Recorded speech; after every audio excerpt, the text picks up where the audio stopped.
Jai Guru Jai Guru Jai Guru Jai Jai Guru Jai Guru Jai Guru Jai Paramahansa Yogananda Jai Guru Jai Paramahansa Yogananda Jai Guru Jai Jai Guru Jai Guru Jai Guru Jai Jai Guru Jai Guru Jai Guru Jai Paramahansa Yogananda Jai Guru Jai Paramahansa Yogananda Jai Guru Jai Jai Guru Jai Guru Jai Guru Jai Jai Guru Jai Guru Jai Guru Jai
Jai, Paramahansa Yogananda Jai Guru Jai, Paramahansa Yogananda Jai Guru Jai, Jai Guru Jai Guru Jai Guru Jai, Jai Guru Jai Guru Jai Guru Jai, Paramahansa Yogananda Jai Guru Jai, Paramahansa Yogananda Jai Guru Jai, Jai Guru Jai Guru Jai Guru Jai, Jai Guru Jai Guru Jai Guru Jai, Paramahansa Yogananda Jai Guru Jai, Paramahansa Yogananda Jai Guru Jai.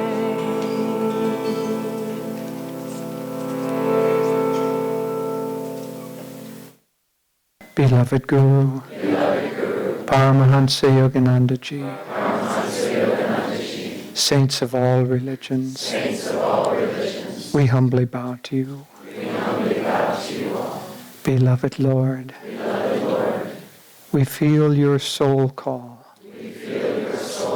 drawing us to thee. Help us make our pilgrimage into thy arms. Guide us and bless us along our way. We are thine. Be thou ours. Om. Peace. Amen. Please be seated.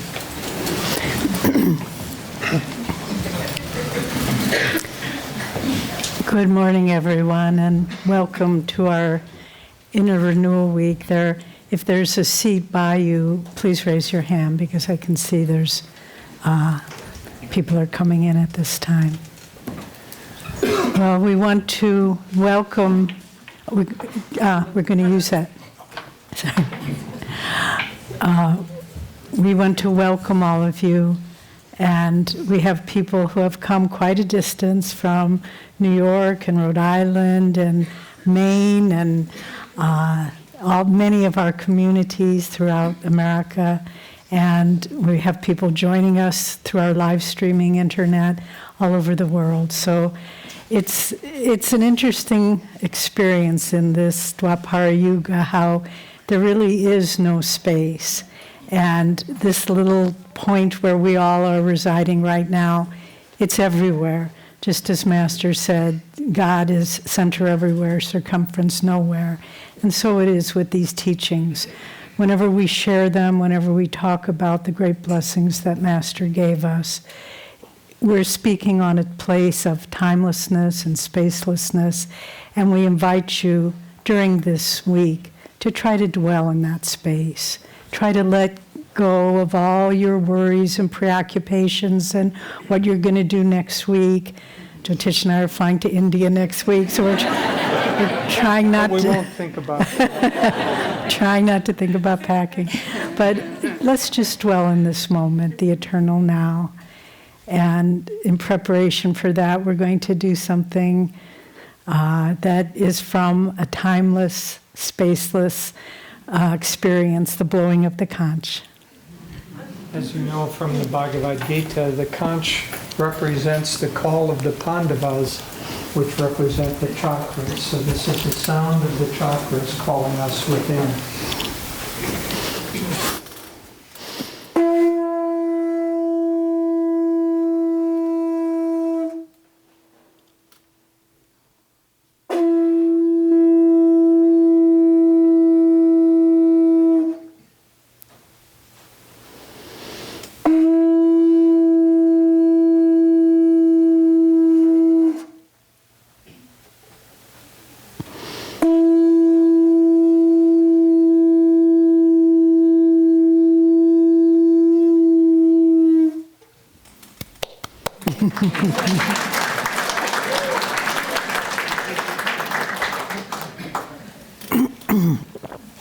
We thought we'd start this morning with a chant and a brief meditation because we want to go inward with this week.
Lord, will my days fly away without seeing thee, my Lord.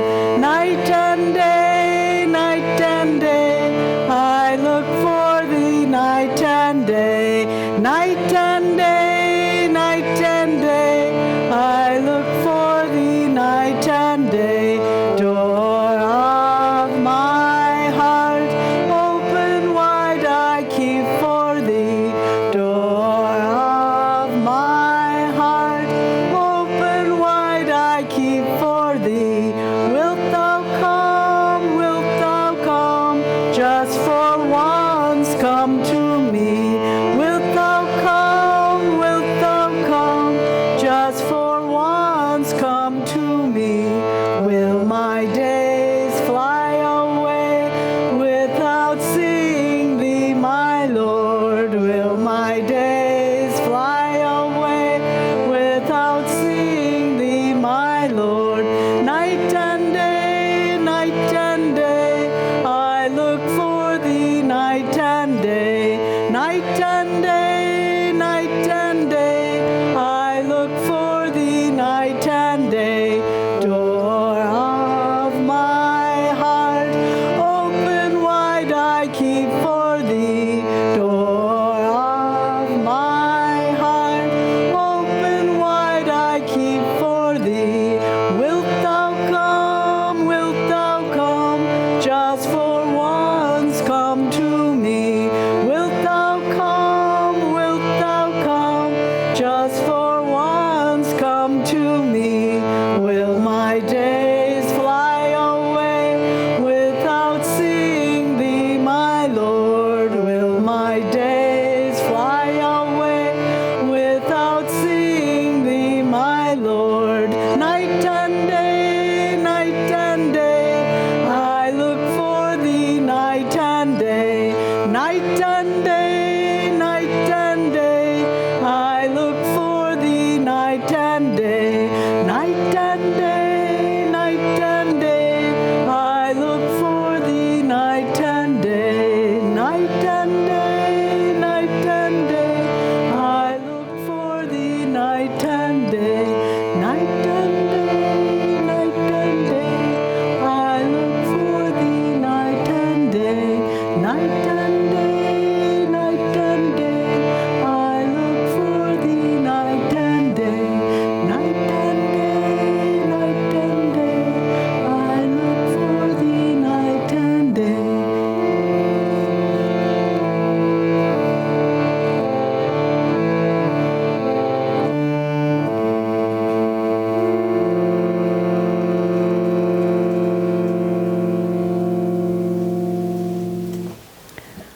Let's meditate briefly.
Om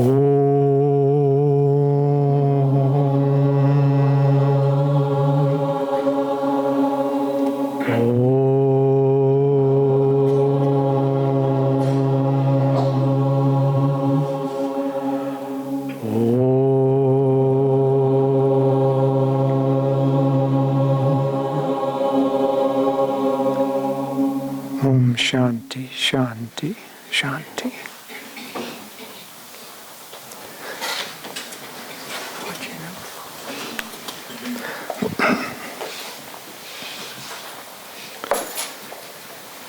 There's a chair up here, although not for the faint at heart.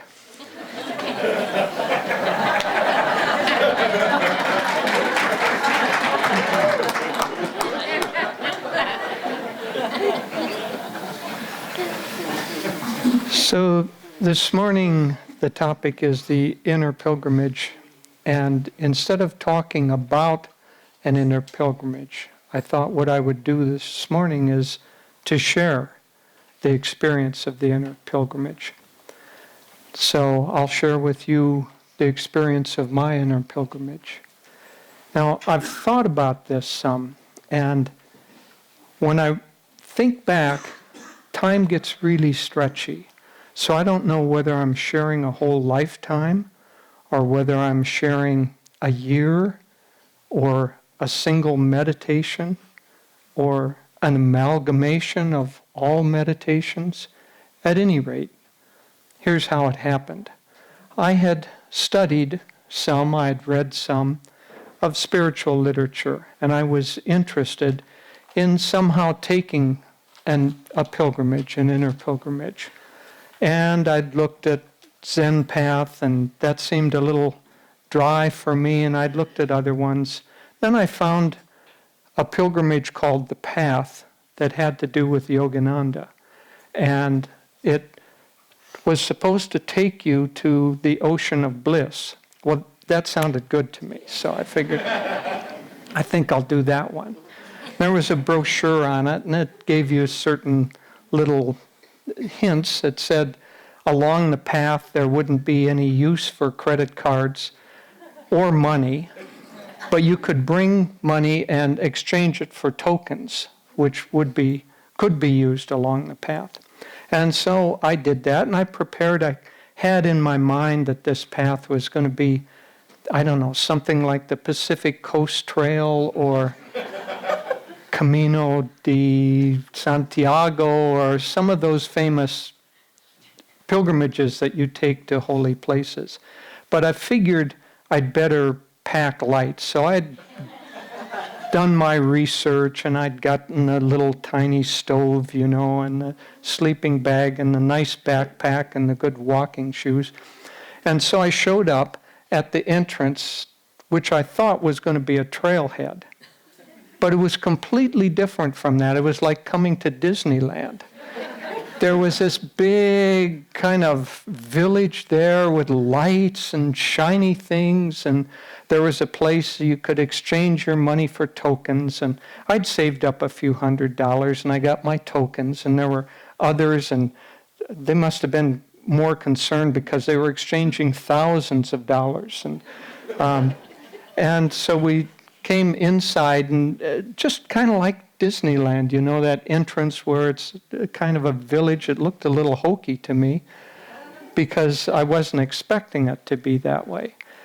But then we started off, and there were carts there. So if you wanted to carry things, some people came with the backpacks, and others had little carts and medium-sized carts and big carts. You could push those along, and some people were roller bags. It was really a mixture.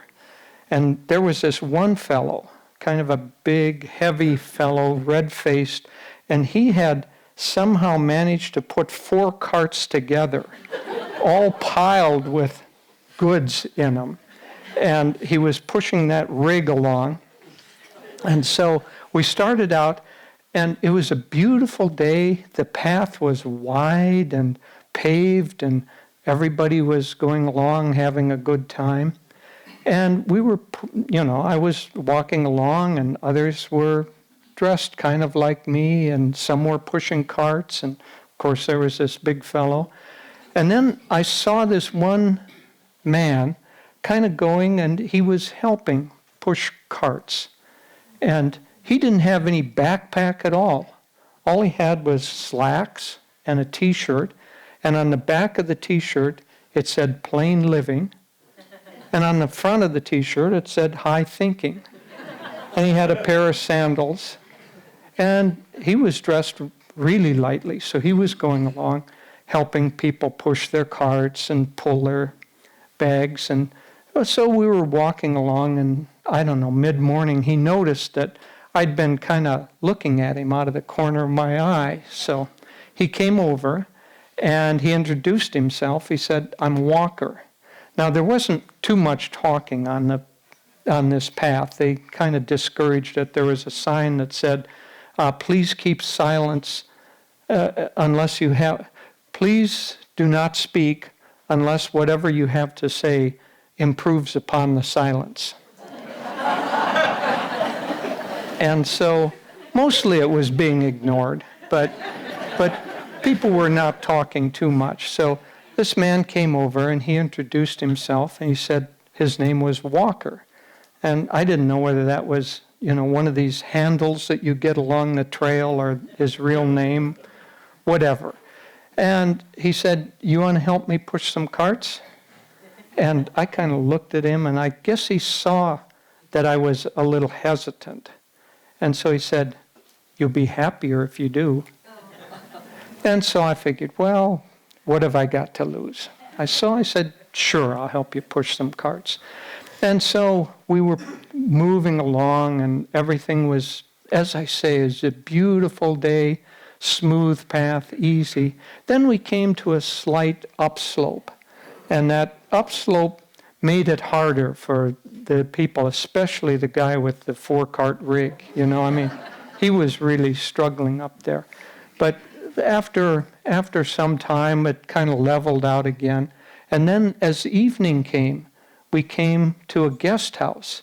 And I kind of was expecting that we were going to camp along the path, But here was this gorgeous guest house with lots of rooms, and the rooms were kind of like those locker rooms where if there's a key in the door, you just go and open it and that's yours. Well, it was like that. So you just got your room, beautiful pool, and it was just really nice. And then time came for us to go into the dining room, and gorgeous buffet. Every possible salad that you could think of, salad ingredients and fruits and vegetables, and they even had a section for meat for those who ate meat. But then there was a sign that said room and board and access to the store 10%. And everybody kind of looked around, well, what in the world does that mean? And then we figured it out. You had to give 10% of your tokens for room and board, and seemed a little high to me, but I went ahead and did it. But you can imagine, I'd only changed a few $100s. Those people who had exchanged thousands of dollars, they had to give 10%. And they were really, that was really upsetting to them. And, they were not used to giving a tithe. And so they kind of gathered around, and they were talking and griping and moaning, and a group of them, in fact, decided that they were not going to go along with this. They were not going to give any 10%, and that they saw that there was a tea room. At least you could get tea for free. And so they went in that tea room, and they had kind of a party in there, kind of an angry party, and they were making a lot of noise, and that went on all night. Anyway, we came back, and in the morning, they were kind of had formed this group, and they were trying to convince everybody that this whole thing was a scam, a plot to get your money. One of them must have seen this fellow Walker because he had penned on his T-shirt, "Plain thinking and high living." And then there was a group of them, and overnight they'd obviously decided that they were going to try to convince us not to go on.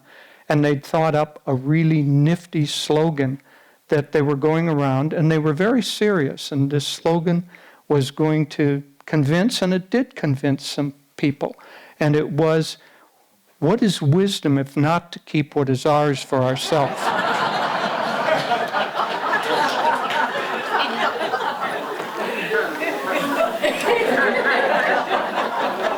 And so a lot of people turned back that first day.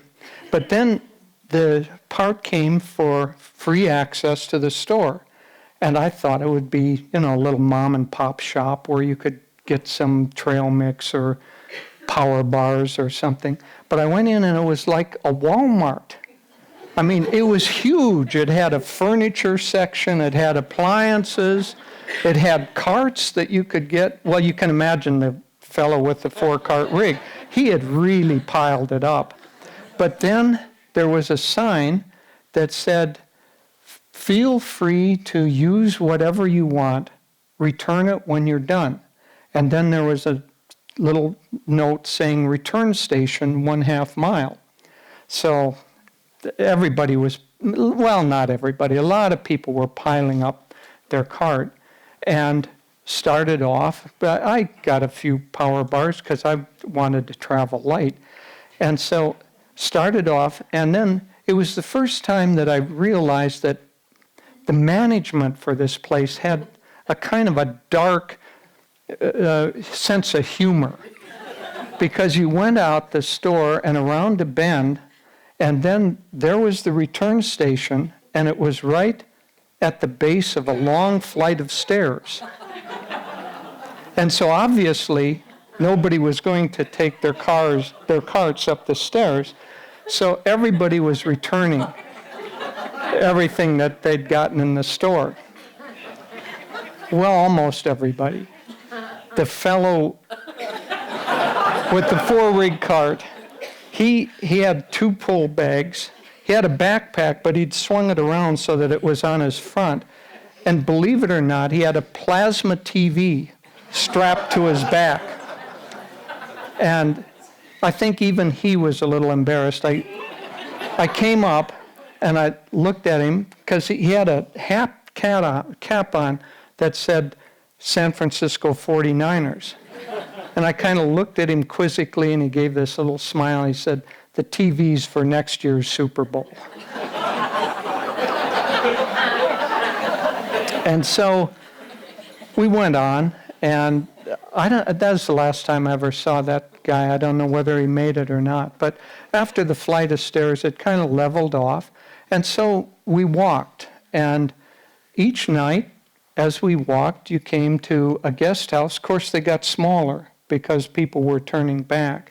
But you came to the guest house, and still, beautiful buffet, beautiful everything you wanted. Of course, the stores now were just kind of more minimalist, but you could get whatever you wanted, but always still 10%. Room and board, 10%. Sign said, "Take whatever you want, please return it when you're done." And so that went on, and I think it was the 3rd day, no, it was the 4th day. I was standing in line because, there'd be a line going in where people were kind of counting out their remaining tokens and figuring out 10%. And then there was another entrance that said, "For those who want to give more." And I'd ignored it all along, but of course nobody was lining up there much. And I was in the line, and I was counting out my 10%, and then I started chuckling. So I stepped aside, and I was kind of laughing, and I thought, there's a trick to this. And Walker came over, and he said, "Did you figure it out?" And I said, I think so. He said, well, that's good. And I said, what did you do when you figured it out? He said, well, I upped my tithe. And I said, well, how much? He said, all the way. And I thought, well, isn't that interesting? So I went over to this line that said, for those who want to give more, and I took my little purse and I threw the whole thing in there.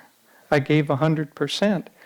Because what I'd figured out was after you'd given 100%, you could keep giving 100% all the time.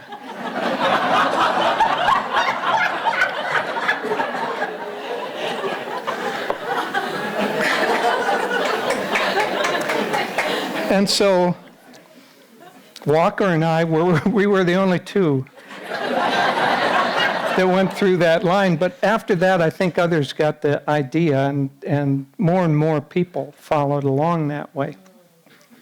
So then we kept walking, and day by day, kind of, I don't know, the burdens fell off, the packs got lighter, and a group of people started walking along with Walker. And so we would stop at night, and sometimes he would sing songs, and sometimes it was obvious that he had walked the path before. Sometimes he would talk about the attitudes of success on the path. Sometimes he would teach us some techniques. And gradually we walked along, and people just got lighter and lighter, not just the packs, but kind of mentally and emotionally, things seemed to fall off. And as they fell off, you just got happier and happier along the path. And there were other people, lots of other people walking who didn't want to walk with us, but we were open to anyone joining that wanted to. And so people would come and they would join, and there was one fellow who had joined a couple of days earlier, and he still had a pack that he was carrying, but somebody came up and asked him if they could join. He said, well, you can join, but we travel light and we travel fast.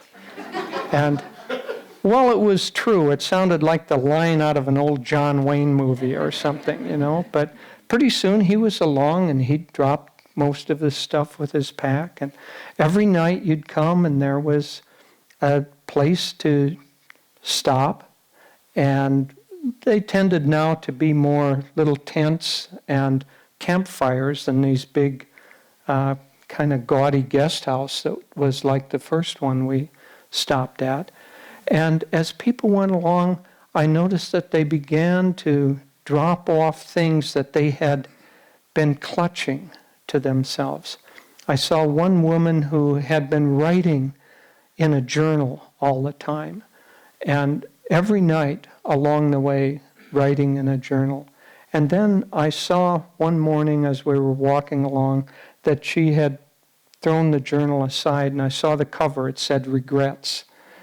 And there was another person who had these plans, and every night they were plans for what he was going to build when he got to the end of the pilgrimage. And he worked on them and worked on them. Then one night, I saw him use the plans to light the campfire. And there was a woman who had a big photo album, and it had pictures of her kids and family and her grandparents and great-grandparents and loved ones and people who had passed away. And it was obviously really precious to her. But then one day, walking along, I saw that she had put that little album there and made a little shrine with flowers and left that behind. And then the last thing I noticed was floating down, we were then walking by a little stream, and floating down the stream was one of these journals. And my immediate thought was I had to grab that and get it out because it's polluting the stream. But then I saw the cover, and the cover said, "Mistakes I've Made." And so I figured it was going to, if I got it out, it was going to pollute the owner a lot worse than it was going to pollute the stream. And so we kept walking along, and this, as I say, time was stretchy. I don't know how long this section took, but it was like this was the first section of the journey.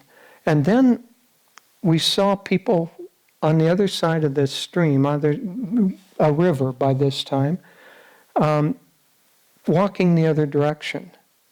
And we didn't know why they had turned back.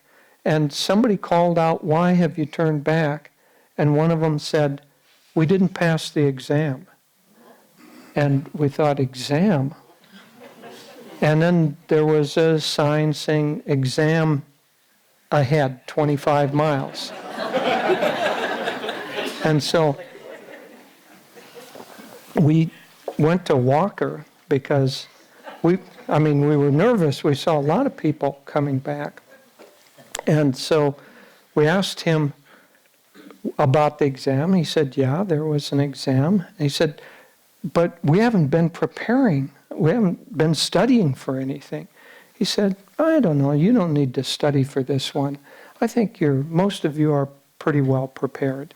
But still, of course, it was nerve-wracking. And so we got to that place, and it started out that there was a kind of a changing room for men and for women. And you went in, and there was a pool there, and soap, and you took off all your clothes, and you scrubbed down, cleaned yourself really well. And then they had steps that led down into this river, and you had to then wade across the river and steps up on the other side. And somehow, I don't know, it felt very, very cleansing. It felt like, I don't know, going into the Ganges or maybe the River Jordan or something like that. But it felt like there was a transition point there where you came out feeling really clean. And of course you had to leave everything on the other side. And you came out and there were slacks and sandals and t-shirts that said plain living and high thinking. And so we all looked kind of like Walker. And along the way you didn't use your own names along the path. You kind of got different names. And he had called everybody Pilgrim.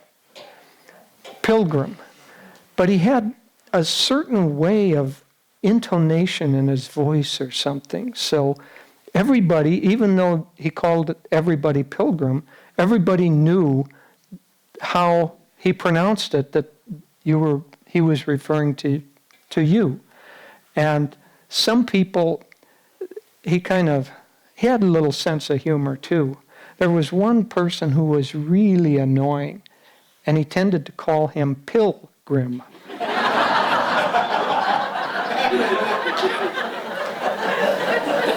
And there was another person who was always dour, and he called him Pilgrim. But everybody was Pilgrim. And by the time we got out,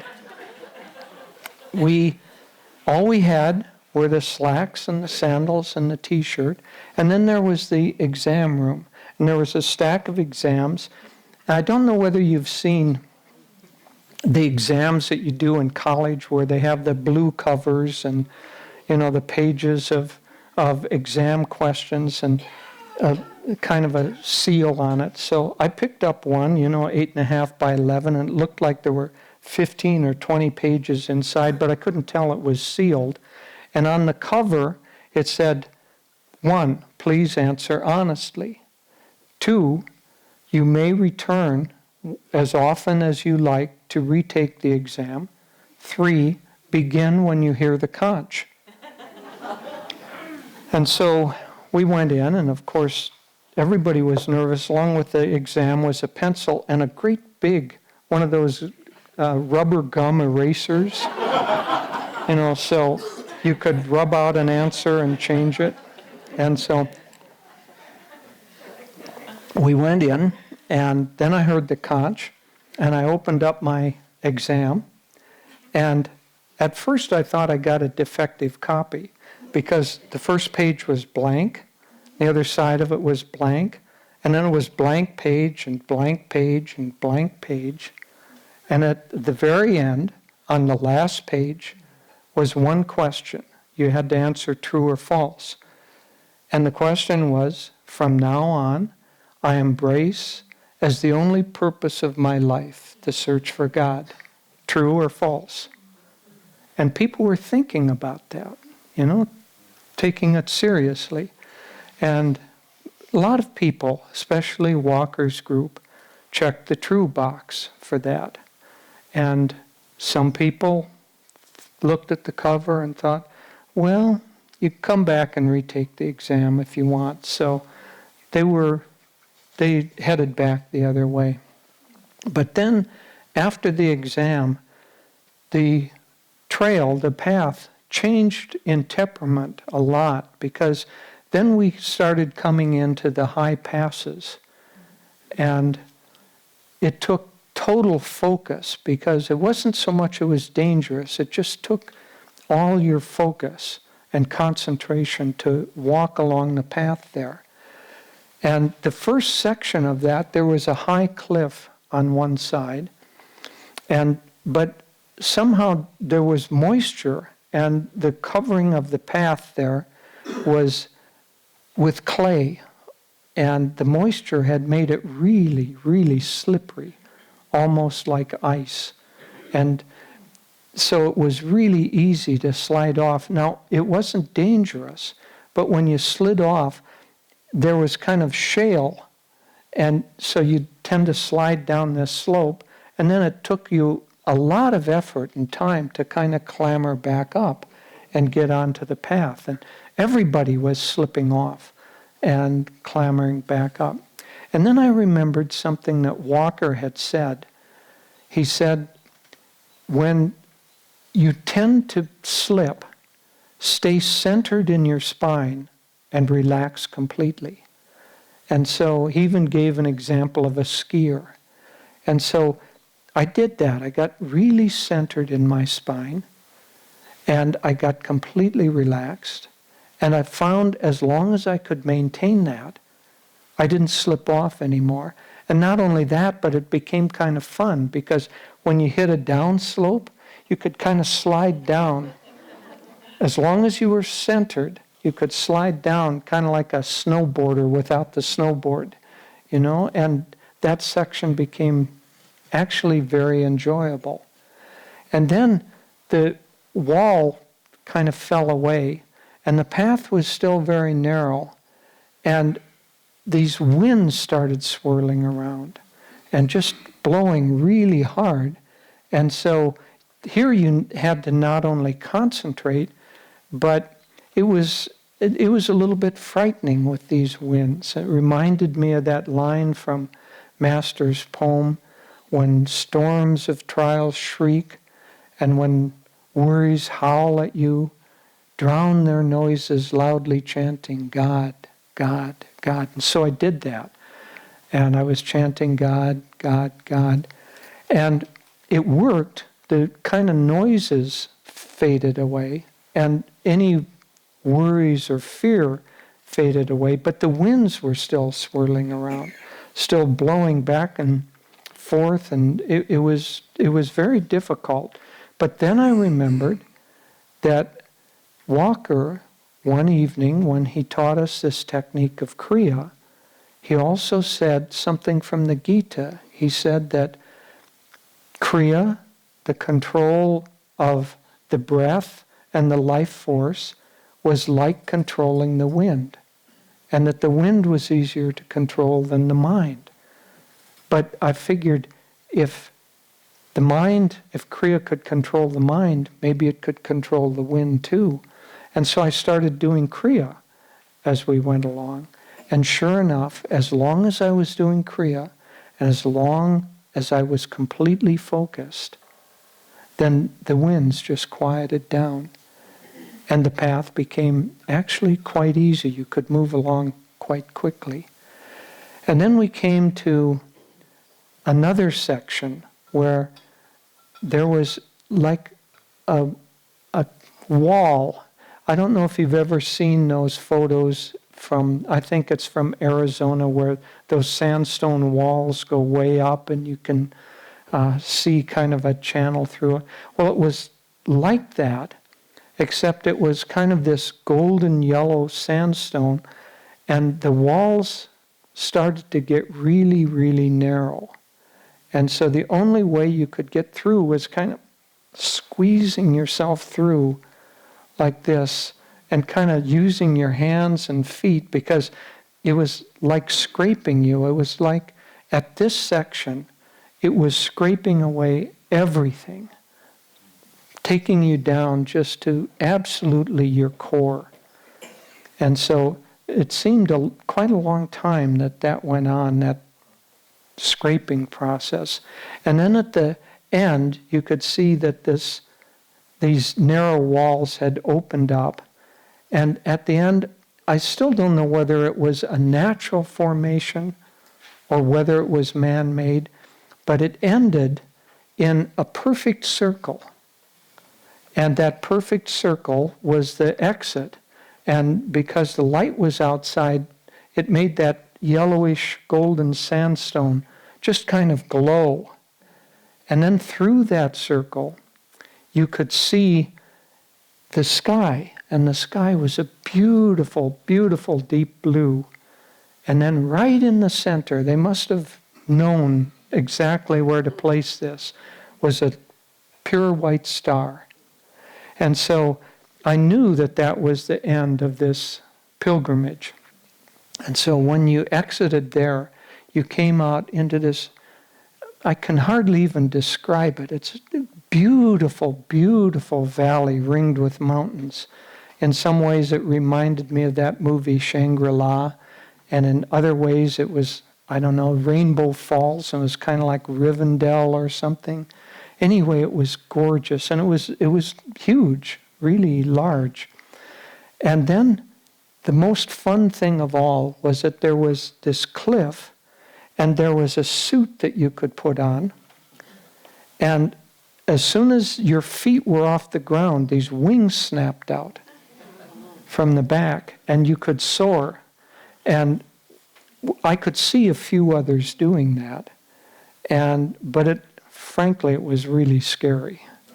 And the first time I did that, I went out about as far as to the edge of the room there and came back and landed. And gradually I did that more and more. But then I began to soar. And there was such a sense of freedom and such a sense of joy in that. It's beyond anything that you can even imagine. And so for days and days, I would just soar like that. And after a while, I could see that there were kind of thermals. And a thermal is a column of warm air that's rising. And so you could catch that thermal and kind of circle around like a spiral staircase. And you could go higher and higher and higher and ride those thermals. And as I say, time was stretchy. I don't know how long I stayed there. But one day the thought came to me that no matter how beautiful that was, at the end of the day, I still had to come back and land. And my feet had to touch ground again. And it began to weigh on me a little bit. And I wanted to somehow, I knew there was something more. And so finally one day, I decided, I'd never seen anybody do it, but I decided I was going to try to fly over the mountains. And so I did that. I rode a thermal like higher and higher and higher until I could fly over the mountains. And then kind of the same landscape, more or less, that we had walked along, opened up. And from point to point, I could see other thermals rising. You could see them in the distance, kind of shimmering as the light changed. So I went from thermal to thermal, but always there was, whether it was a wind or the way that they were arranged, it was like they were taking me back again to where we had started.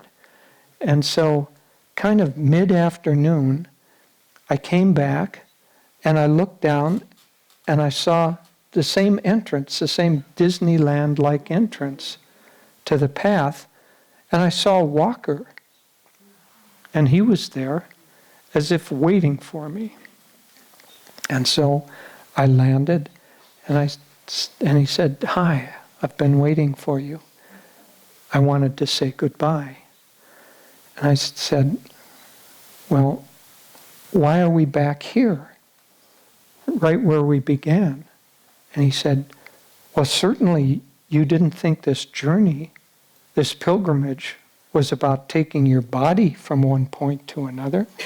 I said, "Yeah, but we're back at the same place." He said, "Well, the place may be the same, but you're not the same." And so I said, "Well, true." And then I said, "Why are you here? What do you mean you're going to say goodbye?" And he said, "Well, I'm going to go on to the next part of the journey." And he said, "On this part of the journey, you can't take anything at all with you, not even your body. Because for this part of the journey, you have to travel at the speed of light."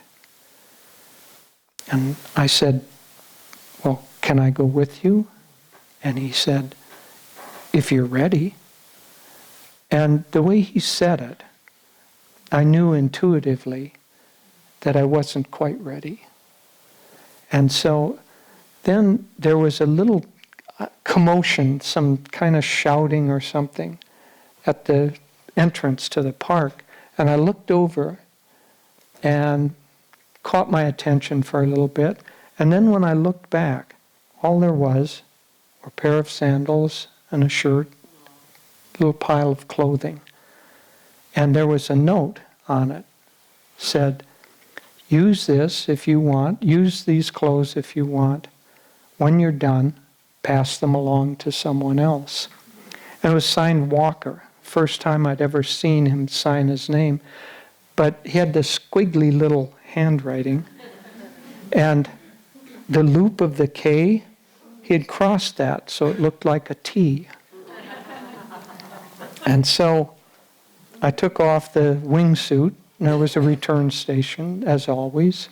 And I put on these clothing, and the shirt said plain living and high thinking. And I thought, I guess I'll go push some carts. And then I noticed that there was a whole stack of his t-shirts that he'd left there. Enough for anybody who wanted to put one on. That was the best story I ever heard.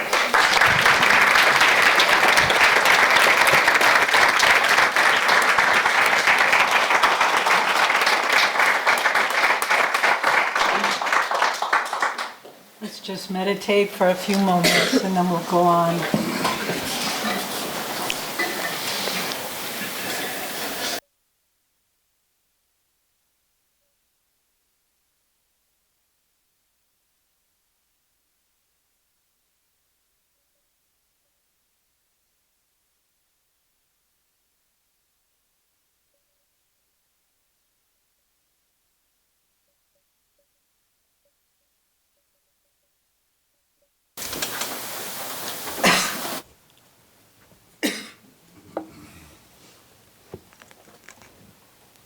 Om Shanti, Shanti, Shanti.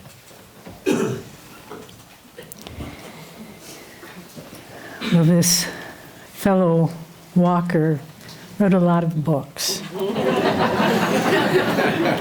And he wrote one called The New Path. And I'd like to start by reading from the first chapter of The New Path. Everyone in this world is a pilgrim. He comes alone, treads his chosen path for a time, then leaves once more solitarily. His is a sacred destination, always dimly suspected, though usually not consciously known. Whether deliberately or by blind instinct, directly or indirectly, what all men are truly seeking is joy, infinite joy, joy eternal, joy divine. Most of us, alas, wander about in this world like pilgrims without a map. We imagine joy's shrine to be wherever money is worshipped, or power, or fame, or good times. It is only after very distant roaming that, disappointed at last, we pause in silent self-appraisal. And then we discover, perhaps with a shock, that our goal was never distant from us at all. Indeed, never any farther away than our own selves. This path we walk has no fixed dimensions. It is either long or short, depending only on the purity of our intentions. It is the path Jesus described when he said, "The kingdom of God cometh not with observation, neither shall they say, Lo here, or Lo there, for behold, the kingdom of God is within you." Walking this path, we yet claim it not, for the goal, being inward, is ours already. We have only to claim it as our own. And so when we talk about life itself as a pilgrimage, I think, as Jyotish presented so wonderfully in this allegory, the spiritual path is itself a pilgrimage, although we don't always know it. We're like prodigal sons. We come from God. We have been with God for long, long eons of time. And then, just as in the story of the little bird, we decide to test our own strength. And we decide, gee, I have will. I have an intellect. I can make decisions. I can try this and that. And then we wander away from our home in God. And inevitably, we find ourselves strangers in a strange land. As it says in the parable of the prodigal son, eating that food which was thrown to the pigs. Meaning, living in a way that is so far beneath our station because we have left our home.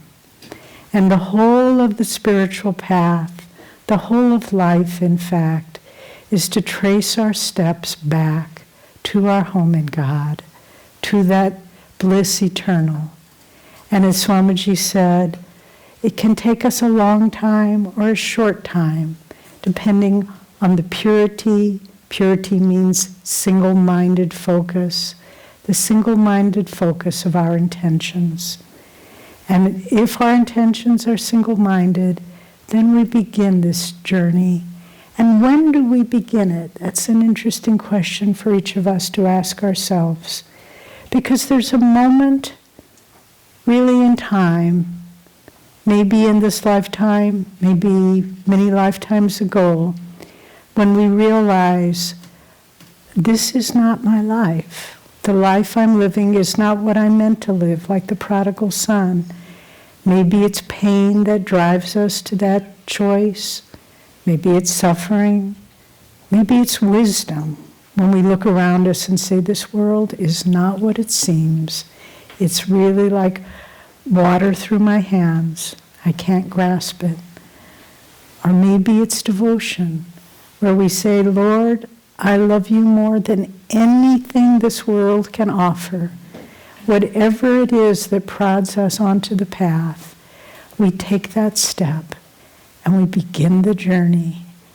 And once that step is taken, it's the turning point of many, many choices, of many lifetimes of experiences, and we go forward and we begin moving in that direction. But when you look at the world around you, you see there's a choice we make, people make. They either choose to live in this world as tourists or as pilgrims. If we choose to live as a tourist, we stay in that Disneyland. And we want all the experiences, don't you, when we meet someone who's about to go on a big trip, and look at the brochure, and we're going to go here, and we're going to go hang gliding, and we'll have this experience and that, and we're going to eat this kind of food and that. And it's all about what I can experience outwardly, what this body or mind or feelings can experience. And most people live their lives that way as tourists, strangers in a strange land. But if we choose to live our lives as pilgrims, we begin the quest for the sacred. And then everything, we look for that sacred. And I don't know about you, but we've had the opportunity to be in many holy sites. And you see people coming, and even though they've taken their body to a sacred place, they're still tourists. And they're looking at the art and the architecture and taking pictures of themselves in front of the statue of St. Francis. And even those who begin the path, they're still doing it to some extent as tourists. But we need to understand that once we begin the spiritual journey, every day can be a pilgrimage if we consciously do it as such. Every day when we wake up, we are awakening into God's sacred realm. And the light and the color and the fragrances, every day it's different. And the whispers from eternity, how God is speaking to you each day is different. And each day it applies to exactly what you need to hear. If we live our lives as pilgrims, if we walk the sacred way that takes us to our ultimate pilgrimage goal, and that's union with God within, because all of life is an inner pilgrimage. I remember some years ago, Ananda was giving a lecture at Spiritual Renewal Week, and he had a wonderful line that we love to share. He said, people say, the spiritual path is so long, it's so long. And he said, it's not long at all. It's about 2.5, 3 feet. It's from the base of your spine to the spiritual eye. And that's the journey. But what a journey. Because it's the most subtle of all journeys we will ever take. And it takes everything we have, as Jyotish was describing, to move forward on that journey. And so I'd like to share a bit now. What are some of the aspects of this journey? First of all, it's how consciously we begin it. I know for me, I read the autobiography of a yogi and thought, that's nice. What else? And then I came to Ananda and thought, this is a nice place. Yeah, nice people here. And for me, maybe I was a little slow. I was probably one of the ones who was pushing the carts along, trying to get them up the steps. It was several years before I realized I made a choice. I didn't see it. I just thought I was kind of drifting along with circumstances in my life. But I made a choice. And that choice was to leave everything behind and try to find God. So go back to that first conscious moment when you chose to be on this pilgrimage, this inner pilgrimage, and remember that. Remember your goal. Remember why you started. I remember many years ago when I had my first Kriya initiation with Swami Kriyananda, something told me this was a watershed moment in my life. And I spent the whole week prior in seclusion, silence, fasting. And then when I consciously took Kriya, it was a great blessing. Because so the extent that we walk the path consciously every day, not, next week I'm going on pilgrimage, and so this week I can be kind of rude to people. No. Every day you walk the path, the inner journey to God. And if we can do it ever more consciously, really that's, if we did only that one thing, we would find God. If we only every day consciously walked as a pilgrim moving towards God, that would be our exit ticket. But there's so much more we can do as well. Because we're walking along the path, and then what happens? We come to a crossroads, a fork in the road. And that point is the point that makes all the difference in the world. It doesn't happen once, happens over and over again. Which way shall I choose? Which way shall I go? And a friend reminded me recently that Swami liked to share the quote from a Greek tragedy. I don't know which one it was, but if you read any Greek tragedies, they're pretty rough. The heroes have a rough go of it.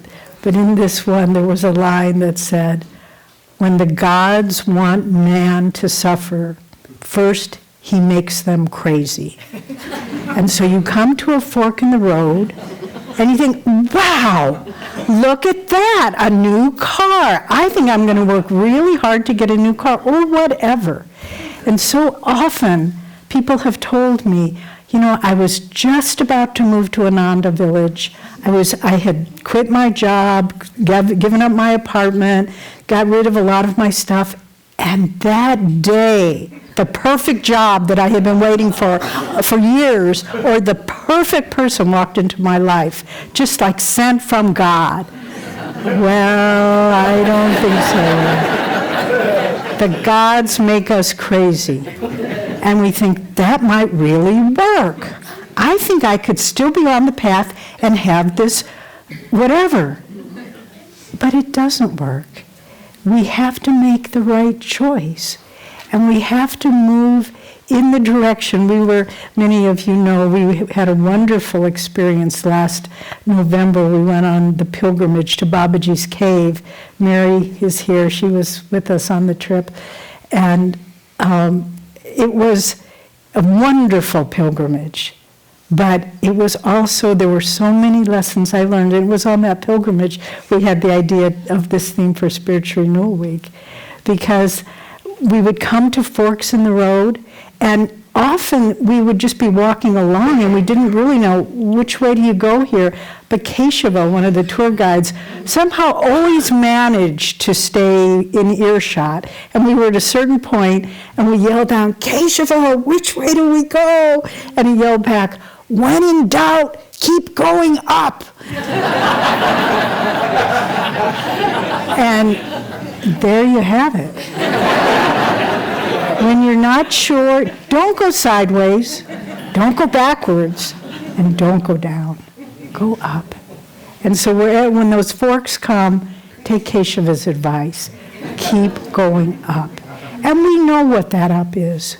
But the gods make us a little crazy, so we don't want to know what that up is. And you know, on that pilgrimage, it was so wonderful because we came from all over India, and we met at a train station in the very early hours of the morning in Delhi. Everyone was kind of bleary-eyed. Everyone had all sorts of suitcases and luggage, and we were trying to find the right, place to board the train and so forth. And it was just like the first days of Ananda, where people came, you didn't really know them, but they were sort of the same interest that you had the same interest. And little by little, at first it was loud and chaotic, and we think, oh my God, this is a pilgrimage? But then little by little, people got their stuff all put away, and it became quiet. And then by the next day, we began the conscious climb. And so it's like that. The choices branch out before us. And people give us advice, but we think, oh no, they don't know. And and it's because of our karmic tests. People, maybe you're saying, have a choice in front of you, and you ask advice of someone you trust, and they say, I wouldn't do that if I were you. And you think, oh, you don't understand. And then you ask another person, and they say, I wouldn't do that. Oh, they don't understand, and on and on and on and on, until finally one person says, well, if you want to do it, do it. And you think, they understand. But, even, it's such not to take it lightly, because it's such a powerful lesson. You know, Masters, I think he was grooming him to be his successor, his disciple Richard Wright. He went with him, you know, his diary is in the autobiography of a yogi. He went with him to India, 1935-36, met Sri Yukteswar, touched his feet. You know the rest of the story? He got back to America. Swami tells it without mentioning names in The New Path. And Richard said, Richard has passed away, so we can share the story. He said, Master, I have to go to Philadelphia to do something. And Master said, they were in the East Coast, they had just landed. And Master said, you're going to buy a ring for a girl, aren't you? And Richard said, how did you know? And Master said, don't do this. And Richard said, you don't know anything about her. And Master said, I know everything about her. You won't have a day of happiness.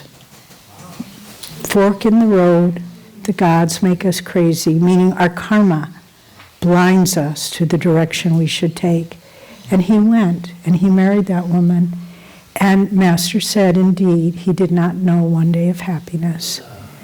So be mindful of those forks. The karma, it's there, but we can transcend it. If we keep trying to see clearly.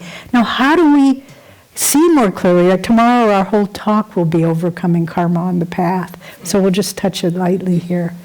But on this trip to Babaji's cave that we took, at first it was sort of gentle up and down for the first half, but then the last half was straight up.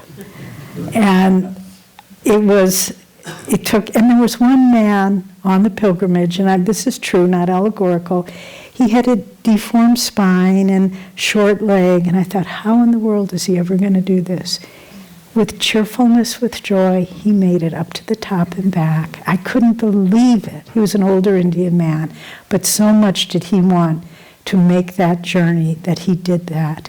And so how can we overcome the karma as we move along? How do we find the strength of purpose? Well, for one thing, I find it helpful to walk with people who are a little faster than I am, who are a little stronger than I am, and it keeps me going. If they can do it, I can do it. We'll keep doing it. We'll keep doing it. And if you walk alone, to find your own spiritual rhythm, to find the strength within yourself that you just don't stop, you keep going. I can overcome this karma. And you keep moving forward. And you keep saying, whatever comes, I have the strength to overcome it. And just as when we reached Babaji's cave, I was a spent force. I was exhausted, but we sat down there. The blessings were unbelievable because we had all made that journey, and it wasn't easy for anybody, but we did it. And it was symbolic of saying, however hard this is, we're not going to stop. We're not going to go back to the bus and wait in the bus while other people are making the trip up. And that's what the tourists do. They go back to the bus and wait. And so and then there are pitfalls along the way too. When we were coming down, our tour guides, Diane Keshava, said, there'll be an older woman at a little farmhouse, true, and she'll offer you tea. Don't take it. Our pilgrims have taken it last time. It's not sanitary and everybody gets sick. And so there are little things along the way that, this will make it easier. Have a nice cup of tea. Take some time off. Go easy on yourself. Beware. Just keep going. And then finally, the determination to say, I am not quitting no matter what. Maybe I'll make it to the goal, and it won't be what I thought. Maybe I'll make it to the goal, and they won't let me in because I'm not ready. It doesn't matter because it's an inner journey. Ananda just shared with me this wonderful article, and please don't ask me because I'm leaving and I don't have time to get it to you. But it was the story of Andy Lyon Many of you remember him. It was called Gone Hiking. Andy was a young man, true story, all this, who came to Ananda. I don't remember the first year he came. He was in his early 20s. When this article was in Backpacker magazine. You can maybe do some searching and find it. When he was 19 in college, Andy was diagnosed with Hodgkin's lymphoma. And they were able to do chemo and different treatments, and it looked like it was gone. And then 2 years later, it was come back way widespread. They did more treatment, bone marrow transplants, all sorts of things. Looked like he was okay. 6 months later, more widespread. Diagnosis, terminal cancer, 2 years to live. So what did Andy decide to do? He decided to hike the Pacific Crest Trail. He said, if I've got 2 years, okay, let's use it. And he said, why am I doing this? Because I want to show that I'm stronger than the cancer. And that cancer is an allegory for our karma. He was determined, and he didn't tell anybody on the trail that he had terminal cancer, that it was growing at a very rapid rate in his body. He just set off, a young man, to hike the almost 3,000 miles from Mexico up to Canada. And people in good shape have a hard time with that journey. And he met many wonderful people. He told no one and what he was doing, but he had that determination. Sometimes he had to take time off. He'd fly back to his parents' home in Laguna Beach, but then get back on the trail. And then finally, he'd made it very far. And he was up in Washington, Yakima, Washington. And the tumors were growing so fast that they were pressing on his spine. And he was starting to lose feeling in his legs. He couldn't walk. So he was crawling. He was crawling on the trail. And then finally some people came by and he said, I think you better take me to the hospital. So they took him to the local hospital in Washington. And it was a small town, a small hospital. But they were one of 90 hospitals in the country that had this new drug that shrinks tumors, a new chemo drug. And he said, give it to me. And so he took it, the tumors shrank enough. I mean, it wasn't curative. It was, maybe it would give him a couple of weeks. The story got out, people joined him, and Andy finished that walk. He made it to Canada, and he said it was simply about proving I could overcome anything. 10 months later, he came to Ananda with his mother and sister. They were at the Crystal Hermitage guest house. And 4 days later, Andy passed away.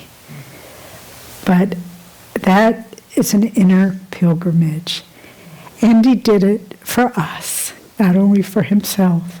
He did it to show us that there's nothing that can stop us on this journey if we say, I am stronger than any adverse circumstances. And this is our path. Don't get discouraged. Whatever happens, just if you're crawling on your hands and knees, you do that. And help will come. And a miraculous drug that doesn't exist anywhere else will be there for you so that you can finish your journey. And that's God's grace. If when God sees there's nothing that's going to stop this person, not bewildering forks in the road, not steep uphill climbs, not adverse karma. When God sees there's nothing that will stop us, that grace comes, and he said, we will finish together. And Andy left us that legacy. And so, as we started off saying, Walker wrote many books, and one of the last books he wrote was about a pilgrimage. And it was the pilgrimage to Guadalupe. I read from the first chapter of The New Path, and I'll just close with the last page from A Pilgrimage to Guadalupe.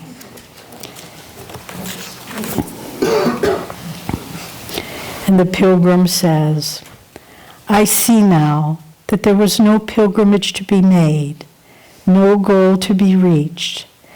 I turned and, rejoicing to my companion, he was walking with an older man, and to my amazement saw there not a slightly cynical, furrowed-browed man, but a young girl smiling at me radiantly, the Virgin of Guadalupe. And all the people you've met along this journey have been aspects of your own self, she told me. I myself am an aspect of your own self. I am the motherhood of God. I embrace the universe. I am the source of your own being. From me alone, you draw the very power to breathe, to think, to create. Without me, you could do nothing. Without me, you wouldn't exist. And so, everyone we meet on this journey, from Master to Swamiji, to our Guru Bhais, who I know you feel as I do, a great honor to walk this path with such souls as all of you. Everyone is just an aspect of your own self. Everything you experience is some alignment of consciousness within your own self. That's all it is. And when we get the secret, when we see behind the veil, we realize there's nowhere to go, but we rest like the prodigal son returning in the eternal bliss of our own nature. God bless you.